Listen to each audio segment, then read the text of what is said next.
tired of feeling tired? Done with diet culture? Overwhelmed by conflicting nutrition and fitness messages?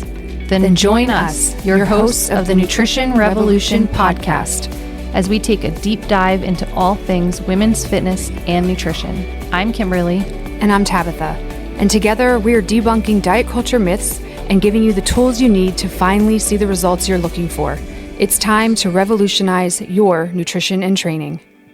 All right, welcome back. Another episode, another day, another episode of the Nutrition Revolution podcast. And today we have the one and only George Dobbins with us. For those of you that are from the 302, this name is probably very familiar, but we do have listeners all over this great state and world, had the opportunity to meet George yet. Yeah, I haven't met George. So George, he is a personal trainer. He's nationally credited as a personal trainer. He is a CrossFit Level 2 coach, founder, owner of CrossFit Dover.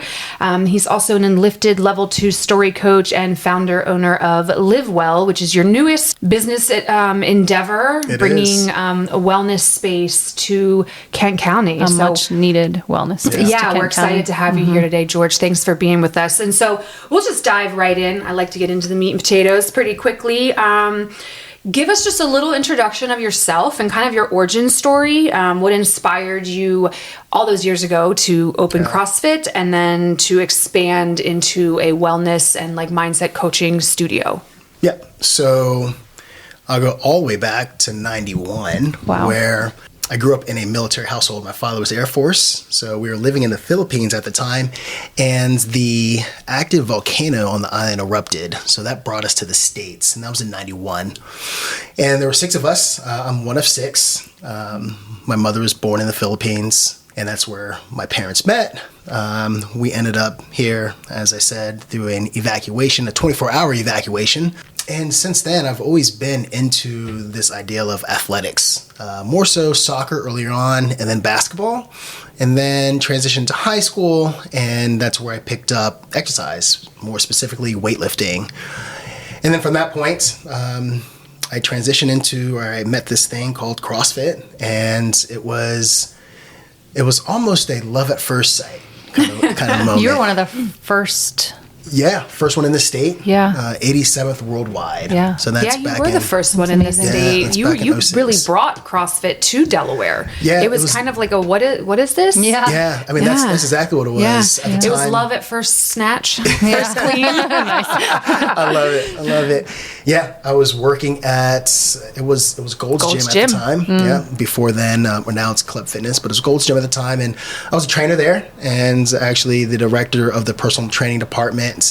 And a buddy of mine, a friend of mine, Matt Nimsick, was like, hey, listen, there's this new thing. I'm going to try this workout out. And it was called 3 Bars of Death. I'm like, okay, 3 bars of death. Sounds amazing. Sign me up. Yeah, let's go. No, thank you. I'm going to pass. So in this workout, it's 3 movements. There's a body weight bench press, a 3/4 body weight clean, and a body weight and a half deadlift. And it's a descending ladder, 10 of each. So that's 10 cleans, 10 bench press, 10 deadlifts, 9 cleans, all the way down to 1.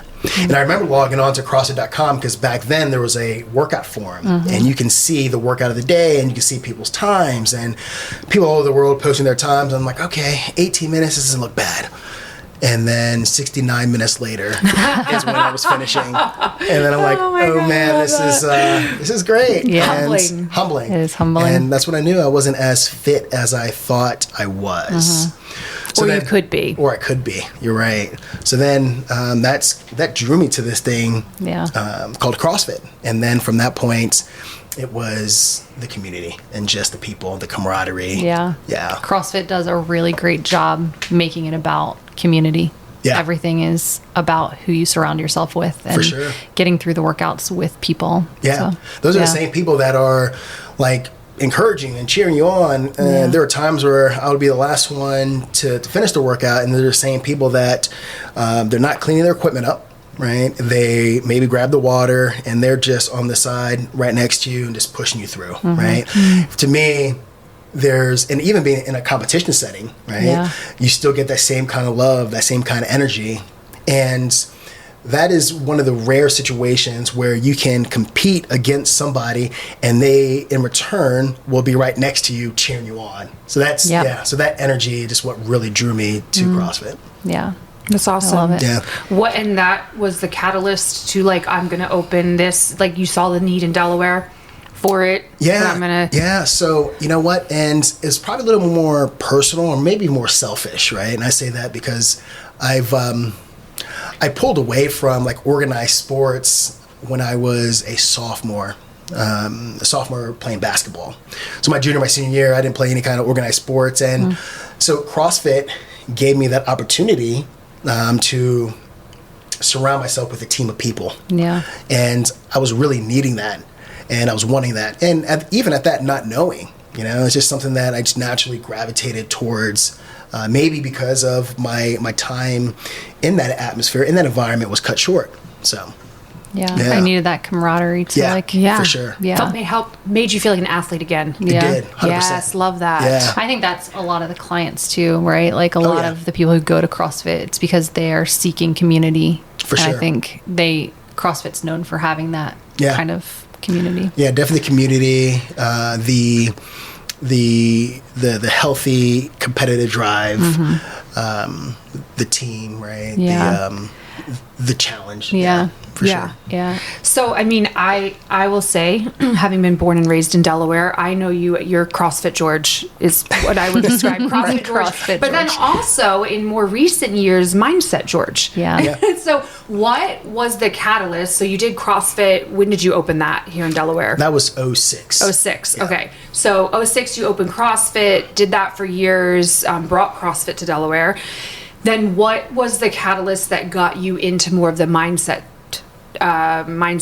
world? Were you already there? What was that driving force where you're like, all right, I'm going to become an Lifted level 2 story coach? Yeah.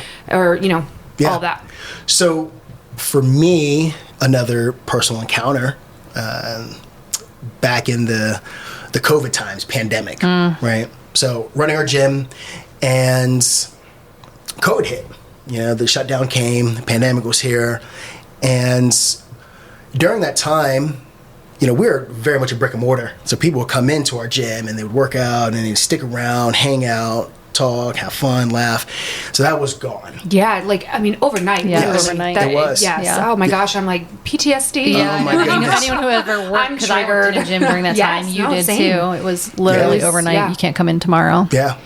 So during that time, it was, all right, let's distribute our equipment. So we handed out dumbbells, kettlebells, and rented them out to our members, and we would just operate off of Zoom. So we would run our classes. Actually, we were running more classes on Zoom, working harder during the shutdown just to keep people engaged, because everybody had different schedules and whatever the case may be. So during that time, I realized that how disposable, right, my service was, like a gym membership was during that time. And that hit home. I really felt that down to my core. And it made me question, what am I really doing? Am I really creating this lifestyle that people can maintain exercise even outside of my establishment and outside of my brick and mortar? And we weren't seeing that. We were just saying, all right, well, I'm going to cancel my membership and I'm going to go ahead and wait till we reopen. Or get a Peloton. Wah, wah. Or get a Peloton. I know.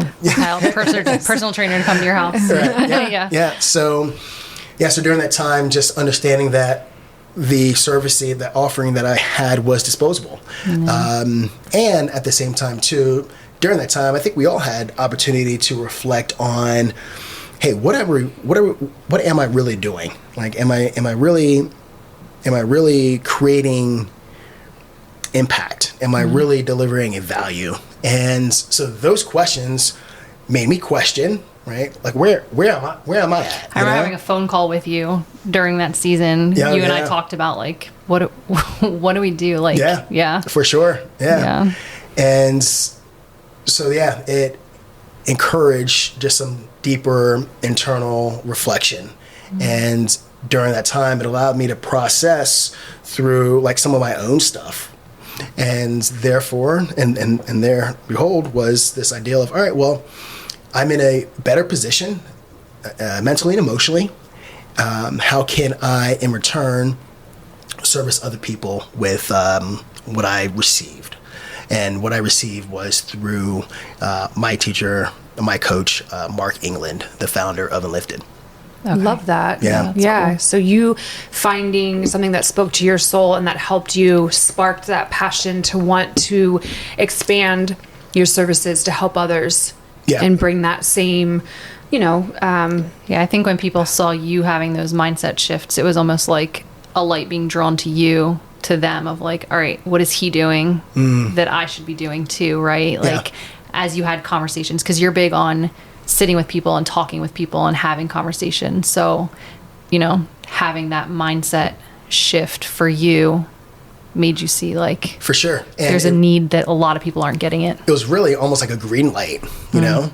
And I believe that what happens is, like, when you have power and certainty in what you're offering, what you're delivering, you can easily walk into those situations, those conversations. And so then, and I can admit this, like, a lot of my time has been spent surface level, conversations, interactions, all surface level. And once you process through some of your own stuff, then you find, you know what, I can go deeper. Yeah. So that's where we're at. Yeah. And you started with doing the mindset coaching, and then you had the Foundry. Yeah. Right. That was your retreats. Oh man. Yeah. That was almost like a stem of what came about during this time, during the pandemic, going through the Enlifted Level 1 course, the Enlifted Level 2 course, and then being able to essentially go into this thing that we call the Foundry, right? It's interesting because, we talk about the Foundry, and if you think about, like, a foundry, it's this place where, essentially, like, metal gets heated and shaped and molded and it's hot, right? So when we go into these foundry weekends, it's hot, right? Yeah. So there's a lot of things that come out that we essentially take and reshape, right? So some people may call reframe, whether it's change of perspective, and then that's essentially how we lead into this mindset, right? Love that. Yeah, kind of like the refiner's fire. Yeah. Go through, do the hard work. Yep. Come out something beautiful, useful on the other side. So cool. That's great. Yeah. Awesome. So what would you say kind of describes your mission of wellness now? Like, it started with, you obviously were a personal trainer for years at big Globo Gym, Gold's Gym, opened your own space. So obviously wellness was very much the physical aspect of it. How now has that shift over the years for you shifted? Yeah. It's not so physical now. Yeah. Yeah, it's not so physical. And I say that I had this encounter, and maybe I can come back to this at some point in our conversation. But even before this encounter that I had with this workout, this activity that I was doing, I come to understanding that, and this comes from owning and operating a gym for almost 20 years, right? Yeah. Well, and even before then, just like servicing people, right? This ideal of you come into my gym and you're like, hey, I want to lose weight. I want to get stronger. I want to drop body fat. And I'm like, all right, well, great. Let's talk a little bit more about that. Okay, fantastic. Let's take you through a fundamentals course and get you on the floor. Great. And now you're in classes. And now you're moving. 1 month goes by, 2 months goes by, 3 months goes by, and then you open your email up one day and it's like, hey, I'm canceling my membership. And I'm like, crap. So then I'm like, all right, well, hey, why are you canceling your membership? What's going on? Talk to me, tell me. I'm just too busy. It's not you, it's me. Right. Yes. I've been broken up with so many times. so many times. Yeah. So then that just had me thinking. It had me thinking, where am I going wrong? Like, what's not clicking? What's not happening? Right. So this ideal of, hey, tell me about your goals. Let's get you through some fundamentals. Let's jump into a group class. And before you know it, it's like, hey, I'm getting this termination of your membership. And for me, I always took that personal. Although I try my best not to, I just felt like either like I let somebody down. Every right? coach on the planet feels the same way. Yeah. Absolutely. Yeah. And, 20 plus years, it doesn't get any easier. Yeah. Right? No, So Thanks, George. Rejection's hard. Yeah. I mean, it's a a non-negotiable part of life. Everybody experiences it, but it's hard. Yeah. So that challenged me. That challenged me in thinking and understanding, okay, you're telling me you're too busy or things are getting busy. You can't fit it in. All right. Can we dive into it a little deeper? Sure. Question 1 comes, question 2 comes, question 3 comes. And then what you really find out is that it's not that I'm so busy. It's not that I can't fit it in. It's that whenever I was 9 years old and whenever it got hard, my dad told me that I was a quitter. And this is what it all stems to. And for me to understand or come to that conclusion, it wasn't like a matter of like, hey, you can do it, just stick with it, don't quit. Yeah. It was just asking the right questions. So then from understanding, after going through the several questions, right? Those are some really deep emails. Oh man. Oh yeah. And I love it. And a lot of this wasn't done through emails, I know, right? yeah, Okay, so the initial breakup was. Yeah. And it's like, hey, can we still be friends? And then so that's when, hey, let's grab a coffee. Yeah. And then that's when Your desperate plea. That's when we find out these things. Yeah. And so that comes from asking just several questions, the right questions. And probably things that people have never taken the time to ask someone, right? Because they're used to being like, hey, I'm done. And people are like, all right, cool, see ya. Yeah. Versus like, hey, like I still care about you. I still care about your goals. I still want you to succeed, whether it's with me or someone else. But like, let's take a minute, take a beat and talk about what you actually are doing. For sure. Yeah. So understanding, this idea of, it was always physical for me, this idea of like wellness, exercise based, right? It was always physical. And also knowing that, hey, you can white knuckle this thing, you can hold on as long as you can, but mentally and emotionally, if we're not processing or working through some of those stories, mentally and emotionally, if we're not in a place to continue to hold on, then this ends up being a fad, or this ends up being something that just doesn't last. 3 months later, you're canceling the next. Yeah. So that's when I knew that, hey, this has to be more than just physical, right? Yeah. I think it's so interesting because we talk a lot about our clients, how, we've had conversations where like we do all their nutrition and fitness intakes and stuff, but mostly we talk about mindset and, hey, tell me about your childhood, tell me about this, tell me about that. And almost always our female clients have a mom who told them they were overweight, or they watched their grandma go through yo-yo diets. Like there's always a deeper meaning behind what they're struggling with. Yeah. And I'm glad you pointed that out because I can add to that. Like you mentioned your female clients that have these experiences, these stories, and it's very much rampant with males as well, right? It's a human experience. Yeah. It really I think is. it's important to touch on the male data 100%. of that too, because I think that people often assume nutrition, body dysmorphia is female only. Yeah. Most of my male clients come to me because they have some sort of, body image issue or issue with binge eating or food stuff, but they are so afraid to express it out loud because they don't want to be seen as more feminine. Like you're a guy, you shouldn't care, right? Or like you see middle school kids picking on each other because of their weight, and it's like, well, you're supposed to just brush that off. Yeah, but it's more taboo for men, right? To express it. Women, it's kind of like almost expected that you're gonna unfortunately struggle with that. But with men, it's you're right. It's taboo to kind of tap into that and acknowledge. But how awesome to have a space where men feel comfortable being able to say like, this is what I'm struggling with. Yeah. And it's not easy, right? No. It's not easy.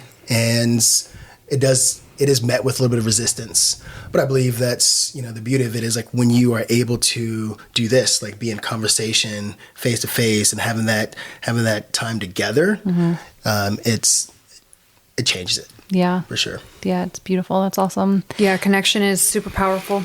Yeah. Absolutely. a necessary part Yeah. of the human experience. Yeah, you can't get through life as successfully without that connection. So you're big on mindset, work, and motivation and connection with the one. That's what I'm kind of hearing from you, that like when you said, you know, you'd get the breakup email, you know, it's me, not you. Right. Yeah. But then you would be like, all right, let's go get coffee. Let's meet up. Let's have a conversation. So you're very much invested in the one. Was there like a specific time in your professional journey where you realized it's more about the one than like the other 180, or that there's more value to searching after that one? Yeah. So that's interesting, the way that you laid it out and put it, because I never saw it as like the one, right? Typically these emails would come in and no matter who it may be or whatever the case might be, you know, there's a side of me that comes out as, hey, wants to know more, right? I'm curious. Yeah. And the ideal of like the one ends up being like a situation that, you know, I feel like I am responsible. Like I want to steward the relationships, the people that have come into my path, walking through my doors, in a way in which would make me happy, right? So it's I think it's just really like seeing people on a deeper personal level. Yeah. Like you see beyond just, this person's going to pay a membership at my gym. This person's going to membership make me look busy or make me look popular. It's more of like you care deeply about seeing that person succeed. Yeah. Which I think is awesome and not always something that you could walk into any gym and get. Yeah. You know, I've been a part of lots of gyms, and it's not, you know, sometimes it's just you're an extra number to fit a bill, you know? For sure. Yeah. Finding wellness in not just the physical, but the mental and emotional space as well. Yeah. So mindset's interesting because I feel like it's a buzzword. You know, like people are like, oh yeah, just do some mindset work and you'll be good. Or like, you know, daily mindset work, mantras for, you know, so morning mantra. When I say mindset, my clients think I'm going to make them sit and meditate and write in a journal. Like that can be a thing, but it's not just like the only thing. So like if I throw out mindset to someone like, hey, you know, really we need to get into the mindset and do some mindset work, they already have this preconceived idea of what mindset is. So when people come to you, what do you do with them? Like when they come to you, are you just like, I don't know, are you seeing that people think that mindset is like kind of taboo, or like, my mom calls it like crunchy, hippie, quirky. Like I've heard it even described as woo-woo. Woo-woo, yes. It's very woo-woo. Yeah. And, you know, I get that. Yeah. Yeah. And for those that are listening, they probably also understand and get that too, right? Because we hear it, the buzzword. Do you call it crunchy? Crunchy, hippie. Granola. Crunchy granola, crunchy hippie. Yeah. And I also believe that that's because, you know, it's something that's made to be something more than it really is. And although it's simple, there can be some complexities behind it. Yeah. So if you were to come to me and if you were to ask me, hey, what does mindset look like for you, or what does mindset mean to you? And mindset to me is the words I tell myself about myself. The words I tell myself about my experiences, or the words I tell myself in the environment that I'm in, or the words I tell myself about, and you fill in the blank, right? So this ideal of this story coach that I do, right? If you think about it, like a story is made of words, right? So the words I tell myself. So for me, I try to keep it that simple, right? The words I tell myself about, and fill in the blank. Yeah. And for me and for most, you know, when they hear that, they can hear it and they can understand it. And then it's almost like, all right, well, what does that look like in this situation? What does it look like in this situation? What does it look in this situation? And that's when the complexities come into play, right?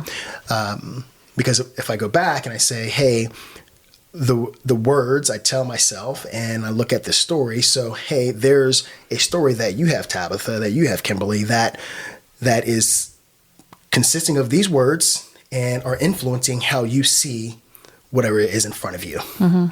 So then we go through this process called four-stepping, and we really dissect into those stories. So that's where it gets a little bit complex, right?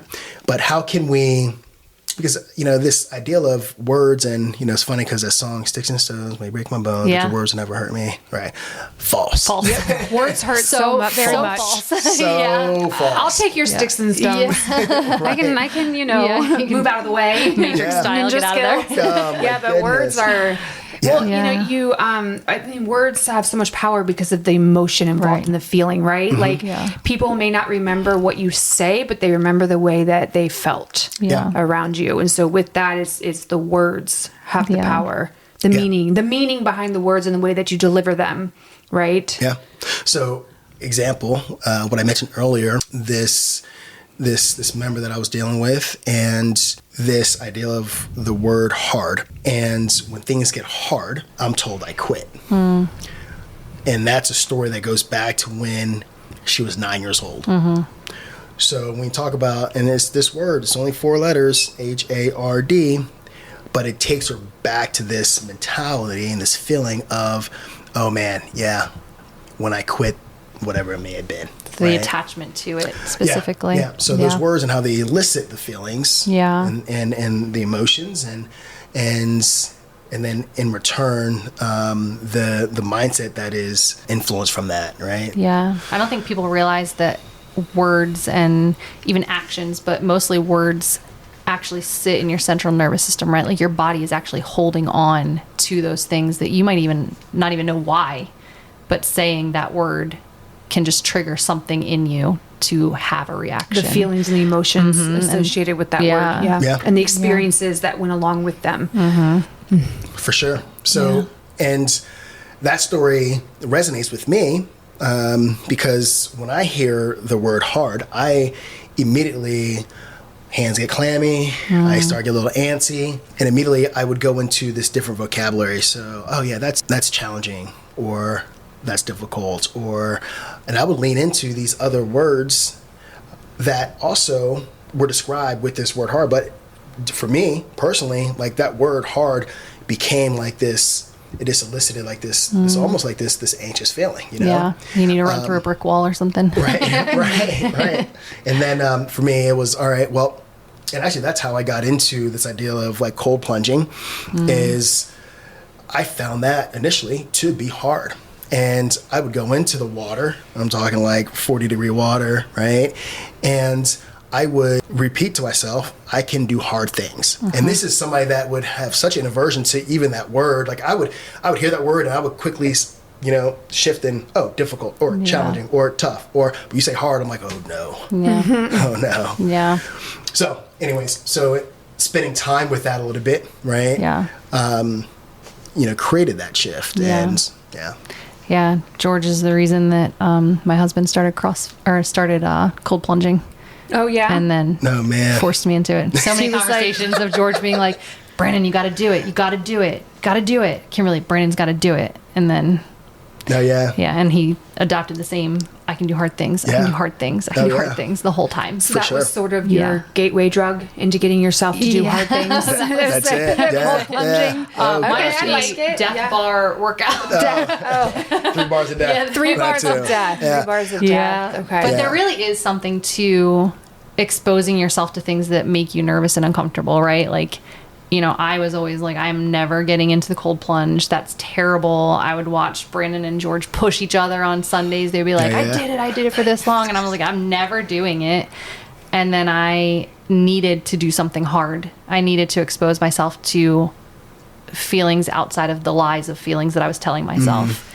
And then I started doing these cold plunges, and it really did change. It changed my life. It changed how I view things and how I view myself as strong or weak or, emotional, whatever I'm feeling or telling myself at that time. And cold plunging does make a huge difference, but I don't think it's necessarily the cold plunge. I think it's I was literally just getting ready to say, doing the hard things. So then do you work with clients typically to find what a hard thing might be, and get them to, start doing that hard thing?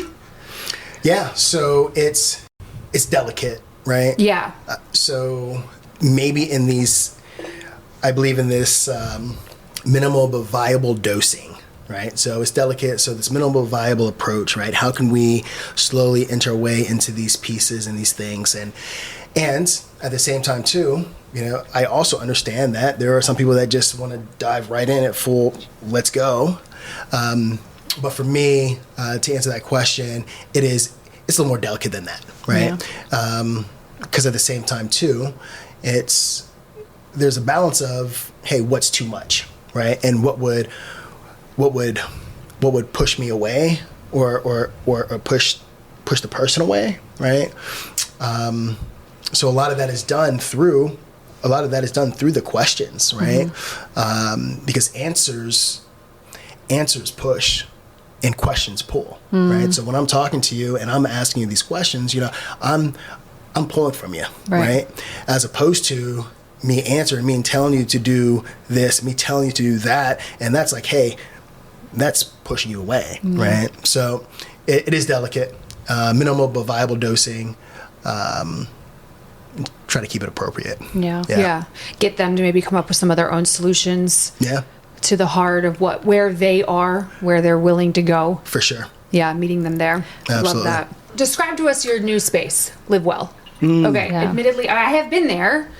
I had the fortune to host a nutrition workshop for young athletes. That was really awesome. But I have yet to come in and experience some of your wellness rooms. And I know, shame on me, I need to. And it is like, treat yourself. I want to. Yes. Mm-hmm. The desire is very much there. I just need to put my money where my mouth is, I guess. Yeah, actually schedule it. But tell us a little bit about this space and what brought you to wanting to create this, what your overall goal is. How did we go from CrossFit George to Live Well George? A lot of it ties into mindset, right? Yeah, a lot of it does tie into mindset. Man, that's a good question. How much time do we have? As much time as you need. So 6 hours later. Yeah, right? But we got 3 episodes out of it. Right. So that's a really great question, and I appreciate you asking that. Going into a space where, I fell in love with CrossFit. I told you that, right? First workout, love at first sight. And I haven't looked back since. Yeah. Right. What I got from that and the people that I met, the relationships, the experiences, just amazing. Putting myself into challenges and situations and competitions and just workouts, let alone, that would just didn't think I can even make it through and made it through. The stress I was putting on my body, just like any athlete, comes at a toll, right? Yeah. And also understanding that I also got a lot of my validation off of how well I moved, how strong I was, how fast I was, being that guy. As you age, you can't hold on to that. Well, at least I can't hold on to that. I couldn't hold on to that. But it changes. It does change. It does change. And then all of a sudden you're 40 and the 20-year-olds are running circles around you. I'm actually 38. Oh, are you 38? No, Wait, what? You look much younger. Yes, you do. I'm actually 43, but you're right. Yeah. And it wasn't that I wasn't moving well. It wasn't that I wasn't strong. It wasn't that I wasn't fast. It wasn't that I wasn't able to do these things. I wasn't doing them to how I've done them before, how I've done them in the past, how I was capable, how I was used to. Yeah. And man, when you hit that wall, it's humbling again. We're back to that word. It's humbling. So I either had to stop it completely, or I had to change my mindset. I had to change how I approach exercise. Oh, I feel that. Yeah. So deeply now. So I just turned 40, but the way that I used to be able to just push my body 6-7 days a week, just intense workouts, back to back to back to back, little to no recovery, not anymore, and having to shift my mindset to start to value the recovery as much as the work, to let it, for a woman, you know, in my age, and Kimberly, you're 42, 40 also 40 also, you know, like if I go really hard and intense, I'm going to need something almost equally as like woo chill to help me on the other side of that, or no more than like 2 days. I think to our priorities as parents and business owners, like our perspectives and our priorities change as we age too, right? Like we have so much more wisdom knowing that there's more to it than just hitting those brick walls and, you know, pushing ourselves to throw up every workout. I was literally going to say every workout doesn't have to be a death march. Like I'm like, you know, if I can get it done under 45 minutes, like I still got gas in the tank, like let's go. Yeah. That's what I'm all about. Yeah. But okay. So anyways, so you had to adapt, improvise, adapt, overcome. Yep. Practice what you preach. Yeah, exactly. So then that's what led to, remember earlier in the conversation I said there might be a story that might come up. Well, this is it. Okay. Right? So we talk about this new relationship with exercise and how we move our bodies. Man, it was an afternoon. It was fairly warm and wasn't doing anything super high intensity. The workout, the activity was just a 1 mile walk. But during that 1 mile walk, it's actually a 1 mile farmer's walk. So then it's like, all right, 25% of your body weight in a kettlebell in one hand, 25% of your body weight in a kettlebell in the other hand. And the goal is to farmer's walk or walk these kettlebells for a mile. But this is the kicker.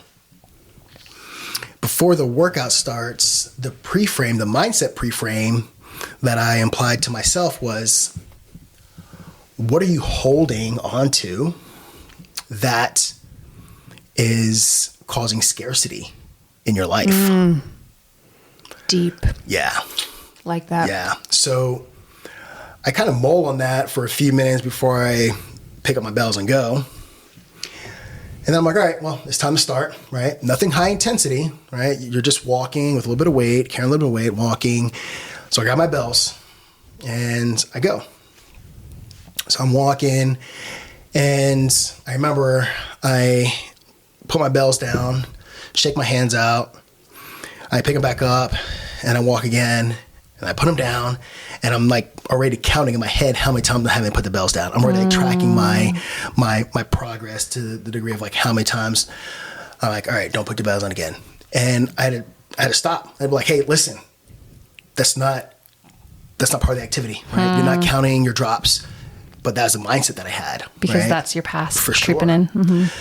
So then I pick them up and I carry them and now I'm looking at my time. I'm like, oh man, I should be moving faster than this. Such an old man. Yeah, exactly. You know, man, at the time I wasn't even 40, you know? And then the moment I was able to release some of the pressure, because that's what it was. The expectation, because that's what it was. Because you're CrossFit George. Yeah. You should be able to carry those bells without putting them down. Not once, right? So then the first thing that comes to my mind when I was able to let some of those pressures and expectations go was this ideal of being labeled, right? Like this, I'm holding on, like what's causing scarcity in my life? I'm holding on to this label of George who thinks he knows it all, right? Because at this time, I worked through some stuff. Remember I mentioned I worked through some of this personal stuff. So when you can do that dirty work, that messy work, you can have conversations that aren't surface level and you can go a little deeper now. So now I'm like having these conversations with people, mainly men, and I would like to think that I was giving value and impactful and just supportive and a guide and that's what I received. But then like this is, you're being labeled as like the know-it-all. And so that came on my mind. That's the first thing that came on my mind when I was halfway through this walk is what's causing scarcity? This thought of being labeled, this ideal of being labeled. So then I'm like, oh, wow, where'd that come from? So then I go and pick my bells back up again. And like, God, really? Yeah, right? And then I go on to this walk and then it was this status, this George the CrossFit guy, right? CrossFit Dover being the first CrossFit gym in the state and the 87th in the world. And now you want to go and help men and you want to do this other thing and, you know, live well. But there's this status, right? And I remember earlier that week, I was at the Wawa at the gas station, and someone pulls up and is like, "Oh yeah, I remember you were at my school and you took us through this CrossFit workout in gym, and that was like 10 years ago." And this kid remembered it, right? Yeah. And so then, like this scarcity mindset, this was causing the scarcity, this idea of like holding on to this status. So.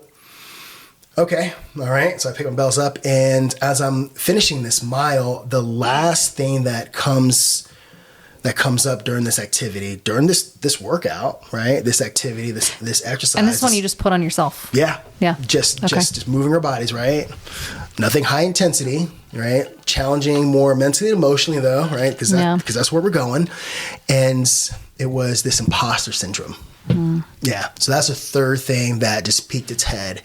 And I remember I was on the verge of going into, I think, my third Foundry event. And Foundry 1, Foundry 2, Foundry 1 came and I'm like, man, this weekend can't get any better. It just went as planned. I think you and I talked about it before. It just went as planned. The men, the environment, the conversations, the release, the new like identities, the whole thing. Yeah. And then Foundry 2 came, and I was like, man, it can't get any better than that. And then Foundry 3 was coming, and now I'm like, oh, this imposter syndrome. Well, what makes you think that you have what it takes, George, right? What makes you think you can get through and support, coach, and guide these guys? So that's the third thing that came in through this walk. So this ideal that wellness for me was so physical for so many years, a couple decades, and this one exercise, this one activity, this one workout changed that for me. It became more of this mental, this emotional being. And that's where the shift happened. And then now we're in this space called Live Well, also understanding that behind that mental and that emotional is this nervous system regulation, right? So inside our space, we have rooms 1, room 2, and room 3. And I know I did a hard turn, right? I came from this experience with this workout, and now I'm talking about this space, and we can go back to that workout if we need to as well. But that's how I came about is, hey, how can we really embody this ideal of somebody who identifies with themselves as someone who works out? How can we get closer to that, right? And you can, again, white knuckle this thing, rip and grip and hold on tight for dear life. But if you're not changing some of these other elements, right? I don't know how successful we can really be. So really understanding our nervous system, how that connects with us mentally, emotionally, and then in return, how can we move our bodies in a way in which is pleasing to us, in a way in which we desire, in a way that makes us happy. Yeah. That's awesome. It sounds like the workout kind of put you in that mindset of like maybe how some other people are struggling and feeling like, you know, even if it's not just a workout or nutrition or whatever, but just their career with the imposter syndrome, it really put you in the mindset of like your clients and the people that you want to be surrounded by. So because, you know, we talk about this thing of, you know, like we want to be able to prioritize wellness in our lives, but at the same time too, it may not look like working out 7 days a week. But if we can do something else that we can receive from, then, you know, whether it's contrast therapy, right, with sauna and some cold water exposure, right, whether it's sauna and some mitochondrial health and with red light. Whether it's, hey, come and sit in this shift wave chair that actually takes you intentionally into your parasympathetic and your sympathetic states to create this flexibility or resiliency in your nervous system, right? So there are other ways in which we can still embody like wellness without having to feel like we have to beat our bodies into the ground day in and day out. Yeah. Love that. Yes. When they come for the shift wave chair, do you ever give them like mindset work to think about while they're in the chair? Like, do you do any sort of coaching as they go into it? Because, when you're in that central nervous system, fight or flight space, sometimes they don't even know what to think about. So do you ever do any like mindset coaching for that? Yeah, Kimberly, because that is, when you're in that chair, we're accessing something really deep, right? So being able to understand, whom I'm working with and what they're experiencing and what they have experienced and understanding their current environments. And that's through conversation and just time together. Yeah, it's really, I say easy, but it's really simple for me to, hey, when you're going through this and as the intensity, the pulsating pressure waves in the chair, when they do pick up and when you go into this exhale, right, this long extended exhale, I would like for you to be able to share or to remind yourself what you just shared with me, right? Yeah. And a lot of times it's something that just clicked for them in our conversation that they came up with that I didn't necessarily instill into them, but just through talking, oh yeah, I can do hard things. Or, oh yeah, when it does get a little bit tough or when it does get hard, I can actually push through, right? So when you're going in and you're adding the breath into that as you're going through the experience in the chair, it's really powerful. So it's almost like EMDR. Yeah. Yeah. Yeah. Okay. Oh yeah. Yeah. It's just special. Yeah. That's awesome. Yeah. And you're the only one that has it in Delaware, right? Yeah. I don't know of anybody, like another establishment that may have. I do think the Air Force Base may acquired one or two. And it's very possible. And you see that. They saw George and they were like, we need shift wave chairs. They have all the fun stuff. They've got a bod pod now. They had the BIA, like the Embody for years when it was just like the hospital had it and the base. And And I think they got the fun toys. Yeah, because you're seeing that with folks, whether they're pilots or whether they're personnel that are actually experiencing like high anxiousness or PTSD even PTSD. Yeah, exactly. Yes, there's a place for it there, right? High levels of stress. This ideal of being upregulated all the time and needing to be able to downregulate, which is a skill. Yeah. Yeah. Oh, yeah. And we live in such a high, fast pace, high stress, deliver, perform, execute, and succeed at all costs sort of culture here in America, which has its benefits.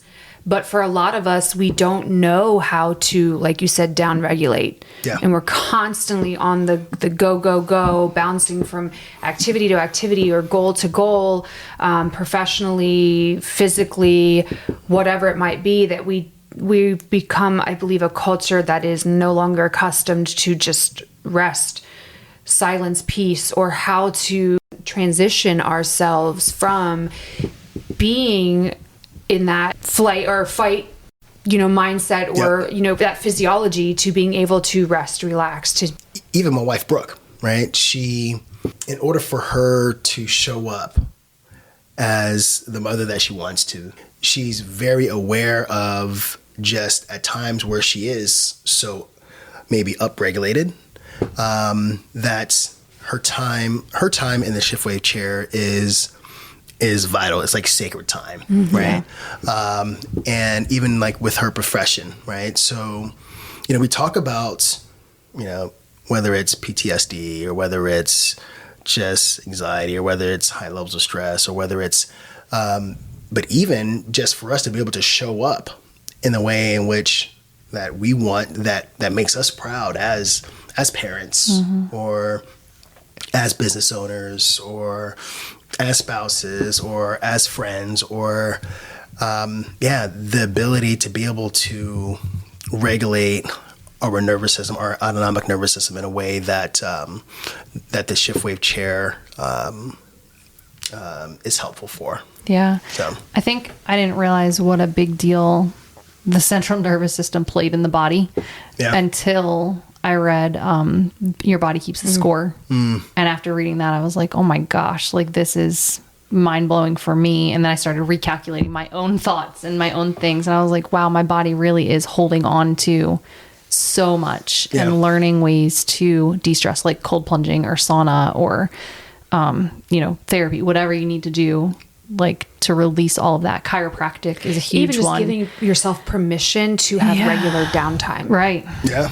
You Take know, a breath. And, for me, as an adult, that has been one of the biggest game changers is giving myself permission to have some downtime daily.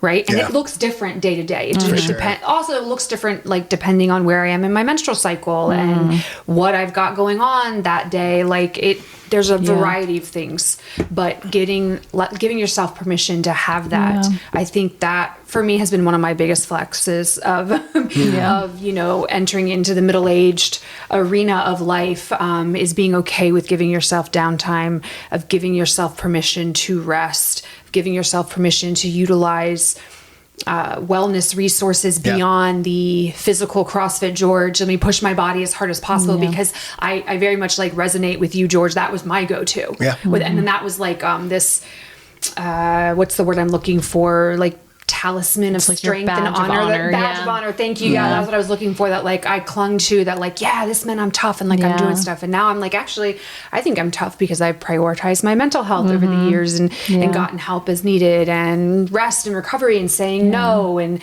giving myself that time to downregulate regularly. Just filling your plate with things that actually empower you and make you better versus like filling your plate just to fill your plate. Right. Like, I don't want to be busy because I have all of these things going on. Like I want to be busy with the things that I actually enjoy doing.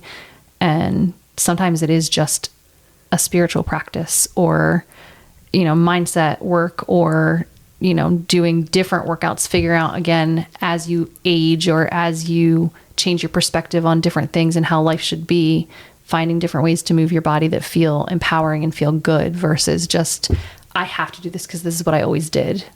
Yeah. So true. I love, George, that you saw the need in the community for what CrossFit could bring. And so you brought that. And then through your journey, you saw the need for deeper wellness, right? Yeah. Wellness in the emotional and spiritual space that we so often neglect. I mean, I know I talked about that a little bit earlier, and so then crossing over between that bridge of like your physical wellness and diving deeper into that spiritual, emotional, mental wellness, creating two spaces where we can go. As we're wrapping up here, because our time is unfortunately coming to a close, what would you say is maybe like one defining habit or practice that has been a game changer for your own energy, wellness, and balance? That's a really good question. For me, and lately, it's been the habit of planning. And what I'm referring to is we have these ambitions to do these 10 things during the course of the day. And at the same time, too, there's maybe 3 that are really important. So true. Yeah. So then for me, it's like this planning and this strategizing. And that also includes saying no to certain things. That also includes, hey, out of the 10 things, what are the things that are going to move the needle forward? So just getting a little bit of clarity on like the end goal. I've been sharing this idea of like playing the long game, really just being present in what I'm doing. So I know that kind of comes into like maybe a few different pieces or segments there, but if we can kind of ball that into one, that's what I would share, right? I would say protecting your peace with boundaries. Yeah, that's right? Like you're picking and choosing the 3 that are the most important of the 10 that you have to do. Right. Right. Yep. Being able to say no, thank you, next time, whatever. Yeah.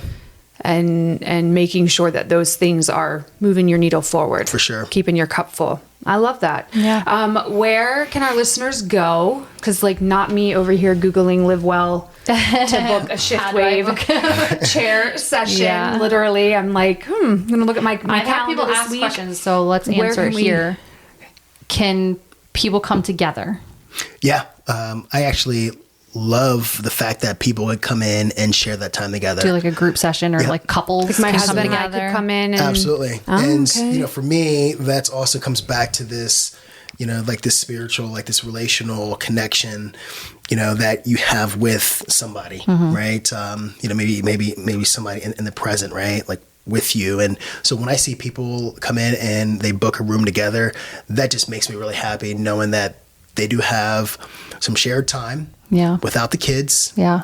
Doing something. And our infrared sauna isn't like your traditional sauna, but it still challenges the cardiovascular system, still challenges our body in a way in which, one, you got to be still, right? Meaning that you're not bouncing from one end of the room to the other in the room. So that's hard though. Being still is hard. Oh yeah. Husband over here like shifting. Right. So being still, under heat, whether it's, 150, 160, 170, and being with your thoughts and also doing that in a space with somebody that you adore, that you love, and just having that quality time together because, time is fleeting and we're being pulled so many different ways. So if you can say, hey, Johnny, you're staying home today, go play with your friends in the neighborhood or call a babysitter and you guys come in for that 45, 60 minute period and just have that time together. That's great. Yeah. So you heard it here. It's date night, everybody. That's right. Yeah. And at the same time too, you can, I find it really interesting when they come out of like room one. Room one is our contrast room where you have the sauna and the cold plunge. Yeah. So then, you have, like the husband, and I say the husband because generally you hear it from the husband and they're talking to the wife, and they're like, all right, you can do it. And she's just like, oh no. That and is totally like, you can do it. So then there's this opportunity, vice versa, whatever end that happens to just be present with somebody that you care about, doing something hard and encouraging through that. There really is something. Brandon and I started this 12-week bodybuilding program and we just, for our marriage and just want to try something different. And so 4 to 5 days a week, we go out into the garage after the kids have their food and like whatever. And we spend 2 hours just working out, just talking, no phones allowed, like pushing each other. And some days it's him pushing me, some days it's me pushing him. And it's just, we're not doing it for any other reason than to just challenge each other in our marriage right now to be, do something different. And it's been really funny because the last time we did that was when we started cold plunging years ago, was him being like, you can do it. Right. Like, no, I can't. But that really is cool because having something so like doing something together, finding a common interest together in a marriage or even just relationships in general, whoever you want to be in relationship with, having something challenging or bonding experience really makes a big difference. So that's cool. Yeah, it is cool. Yeah, I love that. It is really cool. All right, well, we'll link LiveWellDE.com. LiveWellDE.com. Yeah. We'll link those in our show notes. So listeners that are local, if they want to come check you out, they can find all the information they need there. They can. All right, awesome. Well, thank you so much for joining us, George. It's been a wonderful conversation. Yeah, so glad to be here. Thank you, guys. Thanks for spending your time with us. If you found this podcast helpful, we would love for you to share it with your friends and family. And don't forget to subscribe on your podcast platform.